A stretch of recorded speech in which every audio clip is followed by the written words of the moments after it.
মাত্র ১৩ বছর বয়সে যেখানে শৈশবের দুরন্তপনায় মেতে ওঠার কথা, সেখানে জীবনের সবচেয়ে কঠিন পরীক্ষায় অবতীর্ণ হতে হয়েছে অনামিকা আক্তার জুঁইকে। ফেসবুকে পরিচয় সূত্র ধরে মাত্র ১১ বছর বয়সে ২২ বছরের যুবক শাকিলের প্রেমের ফাঁদে পড়ে সে। অপ্রাপ্তবয়স্ক অবস্থাতেই জুঁইকে ফুসলিয়ে বিয়ে করে শাকিল। চলতি বছরের শুরুতেই তাদের কোলে আসে এক কন্যা সন্তান।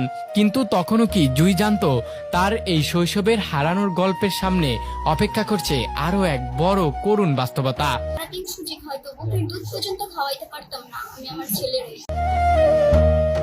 সন্তান জন্মের মাত্র কয়েক মাসের মাথায় জুঁইয়ের জীবনের উপর নেমে আসে অমানবিক নির্যাতনের কালো ছায়া।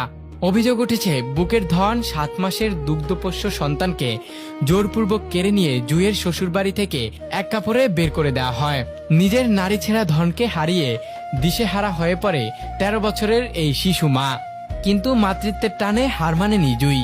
কোল খালি হওয়ার বেদনা আর এক বুক হাহাকার নিয়ে নিজের সন্তানকে ফিরে পেতে সে কড়া নাড়ে আদালতের দরজায়। গত ১ July Dhaka chief legal AIDS অফিসে সুবিচারের দাবিতে লিখিত অভিযোগ দায়ের করে এই কিশোরী।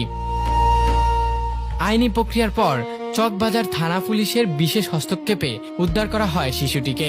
এরপর মঙ্গলবার ঢাকার আদালতে তৈরি হয় এক বিরল ও অভূতপূর্ব দৃশ্য।